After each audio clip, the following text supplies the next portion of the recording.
Saudações do crente docente, está no ar o CDcast, o podcast da sua lição bíblica. Esperamos que vocês estejam gostando das lições ministradas até aqui e hoje teremos uma lição importantíssima. Eu sou o professor Felipe Vieira e hoje vamos falar aqui sobre a lição de número 11, o zelo do apóstolo Paulo pela sã doutrina, no quarto trimestre de 2021 da revista O Apóstolo Paulo, lições da vida e ministério do apóstolo dos gentios para a Igreja de Cristo, da editora CPAD, comentada pelo pastor Elianai Cabral. Desde já peço que deixe seu comentário, sugestões, perguntas e se inscreva nos nossos canais. Ativem o sininho para que você receba nosso conteúdo semanal e nos siga também no Instagram, @crentedocente. Inicialmente, nessa aula, o objetivo principal é nortear, corroborar com o professor que ministrará a sua aula na sua classe, em especial no domingo de EBD. Por essa razão, nós temos um tempo aqui de cerca de 20 minutos para apontar as principais questões acerca do zelo do apóstolo Paulo pela palavra de Deus e que podemos e devemos também defender a doutrina de Cristo nesses últimos dias. É essencial que você, professor, ao ministrar a sua aula, também demonstre para os seus alunos questões que os mesmos podem absorver e praticar. Que após a exposição, seja possível concluir sua lição com aplicação prática para que os alunos zelem, respeitem, obedeçam, se submetam, defendam a Bíblia e os seus ensinamentos. O texto bíblico básico encontra-se em 1 Timóteo capítulo 6, do verso 3 ao 6 e versículo 11, e 2 Timóteo capítulo 3, verso 14 ao 17. O texto áureo encontra-se em 1 Timóteo 4, 16. Atente bem para a sua própria vida e para a doutrina, preservando nesses deveres, pois fazendo isso você salvará tanto a si mesmo quanto aos que te ouvem. Então o texto áureo é importantíssimo. Aqui o apóstolo Paulo vai escrever para Timóteo para ele atentar, observar a sua própria vida, em que estado ele se encontra, e depois comparar a sua vida, a sua maneira de viver, à doutrina dos apóstolos, à doutrina de Jesus, às Sagradas Escrituras, para que ele possa fazer uma comparação, o que ele está vivendo e o que a palavra espera dele, a fim de que ele, observando o ensinamento da doutrina, da palavra de Deus, ele possa deixar ser transformado por ela, para que ele seja salvo. E não somente ele, uma vez que ele é transformado, ele aprende a palavra de Deus, ele aprende acerca de Jesus, ele transmite a essas pessoas o ensinamento correto, e as pessoas que ouvem e praticam o ensinamento praticado por Timóteo, essas pessoas possam se salvar também e salvar a sua própria família. A nossa lição está programada aqui na EBD para o dia 12 de dezembro, o dia da Bíblia, de modo que o tema dessa lição é totalmente relevante para a data. Haja visto que o apóstolo deu a sua vida para defender, propagar a doutrina bíblica, combatendo as heresias de sua época. 2 Timóteo 4, 1 ao 4 vai trazer um ensinamento importantíssimo para a gente. Na presença de Deus e de Cristo Jesus, que há de julgar os vivos e os mortos por sua manifestação e por seu reino, eu o exorto solenemente, pregue a palavra, esteja preparado a tempo e fora de tempo, repreenda, corrija, exorte com toda a paciência e doutrina, pois virá o tempo em que não suportarão a sã doutrina. Pelo contrário, sentindo coceira nos seus ouvidos segundo os seus próprios desejos, juntarão mestres para si mesmos. Eles se recusarão a dar ouvidos à palavra, à verdade, voltando-se para os mitos. Paulo escreveu a Timóteo para ele pregar a palavra, bem como estar preparado a todo instante para corrigir e repreender as pessoas, bem como em algum momento o povo já não daria mais ouvido a essa doutrina, e afundarão nos seus próprios desejos e voltariam-se para os mitos. Mas mesmo assim, era para ele manter-se irrepreensível e continuar anunciando o Evangelho. Estaríamos então vivendo esse momento em que as pessoas têm coceira nos seus ouvidos e recusam a ouvir a palavra, a ouvir a verdade? Bom, a gente verifica que para a eleição agora do ministro do STF, André Mendonça, teve muito burburinho, teve muita dificuldade em razão da intolerância religiosa por ser ele evangélico, adotante então dos princípios cristãos, né? Os valores ortodoxos, né? E também tem decisão do STF decidindo pela não obrigatoriedade que as escolas tenham um exemplar bíblico na sua livraria, no seu colégio, em razão do Estado ser laico, né? Na verdade, o Estado é laico, mas não é laicista. Ele não é contrário às religiões. E a Bíblia é um livro, além de ser religioso, esse é um livro científico, é um livro em que as pessoas conseguem identificar nele de onde vieram, porque qual é a outra teoria da origem da espécie humana, além de que o homem veio do macaco, né? A teoria de Darwin, teoria darwinista. A outra explicação é que viemos da criação de Deus, e é onde as pessoas poderão encontrar nos seus livros, na escola, esse tipo de ensinamento. Então a Bíblia, ainda que não fosse um livro de fé e prática para ter no colégio, é um livro histórico também, né? Conta a história do povo judeu, conta a história do povo de Israel, o início da humanidade, de que forma se deu, por que veio a morte ao homem, de onde o homem veio, qual o estado que o homem está e para onde ele vai. Então, esse tipo de pessoas que estão à frente do STF, me parece aqui que estão com coceira nos seus ouvidos e não querem ouvir a verdade. Na introdução, então, qual é o fim do mandamento? Qual é o objetivo? Ora, o objetivo do mandamento é o amor, de um coração puro e de uma boa consciência e de uma fé não fingida. 1 Timóteo, capítulo 1, verso 5. Assim, o objetivo a ser alcançado pelas ordenanças de Deus é que todos nós nos valhamos dela com o intuito de absorver a sua verdade, para que, em confronto com a nossa vida, deixarmos ser reparados pela vontade de Deus, que é boa, perfeita e agradável. Dessa forma, nós não devemos utilizar os escritos sagrados para subjugar os outros, utilizando somente as partes que nos interessam, menos ainda deturpar o que está escrito. Por que nós devemos, então, zelar pela sã doutrina? Nós devemos zelar para não sermos enganados por ventos de doutrinas humanas e demônios, né? Então, aquilo que está sendo ensinado com base bíblica, é importante que você examine as escrituras por si mesmo para saber se aquilo que estão anunciando, estão pregando, corresponde com a palavra de Deus. A gente precisa também zelar pela sã doutrina para não sermos destruídos. Oséias 4, versículo 1, 2 e 6 vai dizer um grande ensinamento de que o meu povo foi destruído porque faltou conhecimento, né? Mas antes, no versículo 1 e 2, traz outras informações interessantes. Ouvi a palavra do Senhor, vós, filhos de Israel, porque o Senhor tem uma contenda com os habitantes da terra, porque na terra não há verdade, nem benignidade, nem conhecimento de Deus. Só permanecem o perjurar, o mentir, o matar, furtar e o adulterar. Fazem violência, um ato sanguinário segue imediatamente a outro. O meu povo foi destruído porque lhe faltou conhecimento. Porque tu rejeitaste o conhecimento, também eu te rejeitarei, para que não seja sacerdote diante de mim, e visto que te esqueceste da lei do teu Deus, também eu me esquecerei de teus filhos. Então, para que a gente deve zelar pela sã doutrina? Para não sermos destruídos e a nossa geração, os nossos familiares também não sejam destruídos. Para que não tenhamos Deus como nosso adversário. Precisamos zelar pela sã doutrina para conhecermos mais de Deus. Oséias 6,3 vai dizer, então conheçamos e prossigamos em conhecer o Senhor. Também para sermos salvos e salvar aqueles que derem ouvidos ao nosso ensino. É esse o textual, né? Salvar a si mesmo e aqueles que te ouvirem. Então a gente deve justamente zelar pela sã doutrina para sermos salvos. Qual o ponto de equilíbrio, então, da sã doutrina? Ponto de equilíbrio, né? O local que se dá sustentação, base, para que a sã doutrina permaneça de pé é o verbo que se fez carne, é Jesus, a palavra viva. Em Jesus podemos observar o que pregar, como falar, o que dizer, qual o momento, e a quem comunicar, se em público, de forma privada. Temos que buscar em Jesus apoio para que estejamos alinhados com a sua palavra e não venhamos crer e menos ainda ensinar heresias. O ponto de equilíbrio dessa doutrina é a Bíblia como forma de ensinamento ortodoxo. E aí vem então o tópico 1 da sua revista sobre ortodoxia e heterodoxia. Ortodoxia indica ensinamento correto, direito, certo, em conformidade com um princípio ou doutrina. Já a heterodoxia é ensinamento diferente, diverso, em oposição aos valores e normas estabelecidas. Várias opiniões sobre um determinado assunto. A título de exemplo aqui, a Bíblia possui, por exemplo, um ensinamento de que somente Jesus pode salvar, sendo este o único caminho para se chegar até Deus. Nesse caso, essa visão é ortodoxa ou heterodoxa?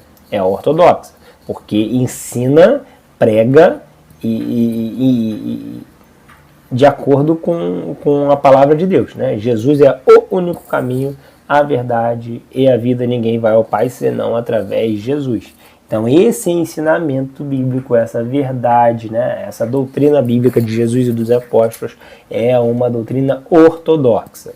Já outras pessoas ensinam que todas as religiões ou fé levam as pessoas a Deus. Todos os caminhos chegam a Deus. Não, todos os caminhos não chegam a Deus, né? Então esse ensinamento verifica-se um posicionamento heterodoxo, diferente, contrário e mais extensivo do que o que está escrito na palavra de Deus. Então, você verifica que a Bíblia não ensina que todos os caminhos levam a Deus. Então, esse ensinamento, todos os caminhos, todas as fés, todas as religiões levam a Deus. Esse é um ensinamento heterodoxo, diferente e diverso do contido nas Sagradas Escrituras. Paulo, então, tinha desde a sua conversão em Jesus o compromisso em combater os falsos ensinamentos e tentar convencer seus ouvintes sobre Cristo e a verdadeira fé. Somente na palavra de Deus podemos compreender de forma correta de onde viemos, aonde estamos, a quem pertencemos e para onde iremos. O tópico 2 da sua revista vai falar sobre a ameaça de corrupção doutrinária. Paulo orientou Timóteo sobre pessoas que queriam deturpar os ensinamentos de Cristo e dos apóstolos, chamando-os de lobos cruéis. A base da doutrina correta da Bíblia é que esta é a inerrante palavra de Deus. Alguns ensinamentos que as pessoas tentam corromper, ensinamentos ortodoxos de acordo com a palavra de Deus. Jesus é o único caminho entre Deus e o homem para a salvação. Esse é o ensinamento bíblico. Pessoas tentam corromper esses ensinamentos. Jesus, sendo Deus, tornou-se carne, morreu e ressuscitou, e retornará para buscar sua igreja. E não existe reencarnação. Quem não se converter dos seus maus caminhos por intermédio de Jesus estará condenado. Quem aceitar a graça de Deus, que é a salvação por meio de Jesus, será salvo. Nada e nem ninguém pode ser adorado além de Deus. Casamento é entre homem e mulher. Esses ensinamentos aqui é uma parte base do ensinamento ortodoxo e o ensinamento bíblico. Qualquer outro ensinamento diverso destes e outros contidos nas Sagradas Escrituras é mentiroso e está fadado ao fracasso, pois a terra, céu, mar, gerações, tudo pode passar, mas a palavra de Deus permanecerá intacta e para sempre. Bom, Paulo teve que combater algumas heresias e alguns ensinamentos da sua época. Ele combateu, por exemplo, o pensamento somente de forma terrena, pequeno, aqui, momentâneo, passageiro, os prazeres da carne. Esse ensinamento foi combatido por Paulo. Ele disse aqui em Filipenses 3:17-20, irmãos, sigam unidos o meu exemplo e observem os que vivem de acordo com o padrão que lhes apresentamos. Pois como já lhes disse repetidas vezes, e agora repito com lágrimas, há muitos que vivem como inimigos da cruz de Cristo. Quanto a estes, o seu destino é a perdição, o seu Deus é o estômago, e tem orgulho do que é vergonhoso. Eles só pensam nas coisas terrenas. A nossa cidadania, porém, está nos céus, de onde esperamos ansiosamente um Salvador, o Senhor Jesus Cristo. Logo então, se o lugar em que você está, sua igreja, sua religião, só fala de coisas terrenas, esquece esse ensinamento, porque na verdade aqui nós somos peregrinos e forasteiros nessa terra. Esse é o ensinamento tido por Paulo, que nós somos peregrinos e forasteiros, nós somos momentâneos, nós somos como um vapor. E Paulo intitula as pessoas que pensam somente aqui na terra, aqui e agora, né? Como dizia um jornalista. Paulo diz que essas pessoas são inimigos da cruz, as pessoas que pensam somente nas coisas terrenas. Paulo reforça em 1 Coríntios 15:19, se esperamos em Cristo somente nessa vida, somos mais miseráveis de todos os homens. Paulo combateu o culto aos anjos, Colossenses 2:18, ou seja, não tem que cultuar anjo nenhum, tem que cultuar a Deus, ao Senhor Jesus. Combateu a religiosidade e o costume antigo, por exemplo, que Paulo combateu que os cristãos judeus, os judeus que se tornaram cristãos, queriam impor aos gentios que também se convertiam à fé em Cristo Jesus o ato de circuncisão. Uma vez que uma nova aliança foi feita com Cristo, desnecessária então a circuncisão do prepúcio, porque foi uma aliança antiga, uma aliança do costume judeu, uma aliança com Abraão, foi um pacto que Deus fez com Abraão. Esse pacto agora selado com Jesus já não previa mais esse tipo de ritual religioso. Então Paulo combate severamente essa questão também. Combateu a divisão e facções dentro da igreja. Eu sou de Paulo, eu sou de Pedro, eu sou de Atenas, eu sou de... Né? A gente não tem que ficar dizendo de que time que nós somos. Nós somos de um time que é vitorioso, o time de Jesus, independentemente do lugar evangélico que você esteja hoje, né? Seja de pastor Silas Malafaia, seja de Macedo, seja de pastor lá da Internacional da Graça. Independentemente da casa de adoração que nós estejamos, nós somos ovelhas de um único pastor chamado Jesus Cristo. Ele combateu o abuso da graça. Romanos 6, do 1 ao 4 vai dizer: que diremos então? Continuaremos pecando para que a graça aumente? De maneira nenhuma. Paulo vai responder: de maneira nenhuma nós devemos continuar pecando para que a gente venha abusar da graça. A graça vai ser maior, quanto mais o pecado tiver, mais Jesus vai me perdoar, portanto a graça é maior à medida que eu mais pecar. Né? Não é esse o ensinamento tido por Paulo, né? Pelo contrário, a graça de Jesus, a graça de Deus, ela nos constrange de modo que a gente, sabendo o preço que Jesus pagou, a forma como se desenvolveu, que o nosso pecado entristece o Espírito Santo, a gente, quando pensa em pecar, o nosso espírito nos lembra isso, a gente fica constrangido e evita o cometimento do pecado. É esse o objetivo. Que o pecado seja um tropeção ao longo de uma vida santa e irrepreensível, né? E não uma continuidade de vida delituosa, né? Na minha e na sua vida. Ele combateu a tese de que os mortos não ressuscitariam.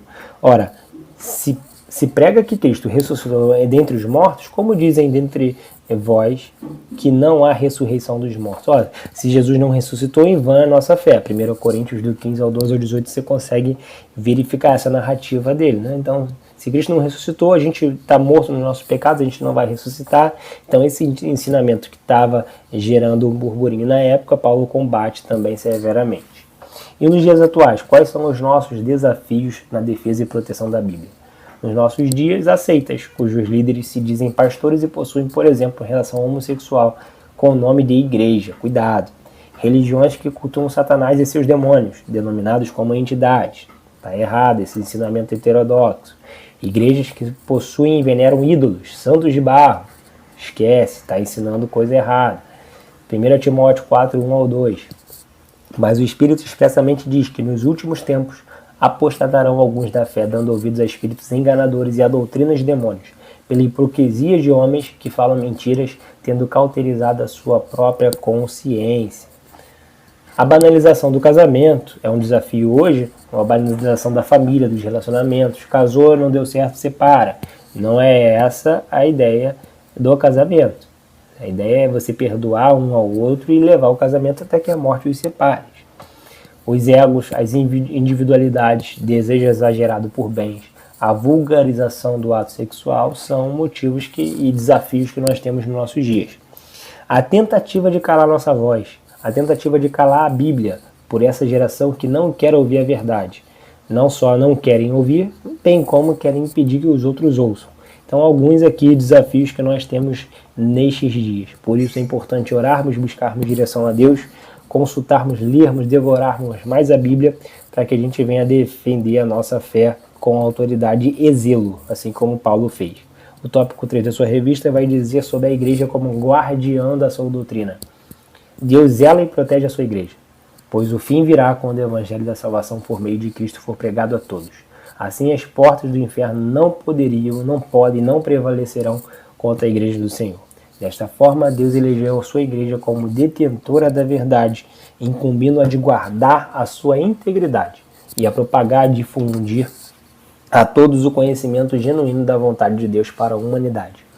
Nós somos anunciadores do Evangelho e temos o dever de ensinar corretamente a verdade e combater os ensinos enganosos produzidos por instituições que têm nome de igreja, parecem igreja, mas na verdade possuem doutrina de demônios. Então a gente conclui então que nós devemos zelar pela palavra do Senhor, assim como Paulo advertia, corrigia e confrontava os ensinamentos enganosos. Dia 12 de dezembro comemoramos o Dia da Bíblia. Então medite, leia, deixe que ela o transforme para que você seja um arauto de Deus nessa nação e neste mundo, para que seja um agente transformador de vidas por meio do Evangelho de Cristo e pela renovação do seu entendimento. Então estão tentando calar a nossa voz, a voz de Deus. proibindo ou restringindo a Bíblia, e jamais conseguirão.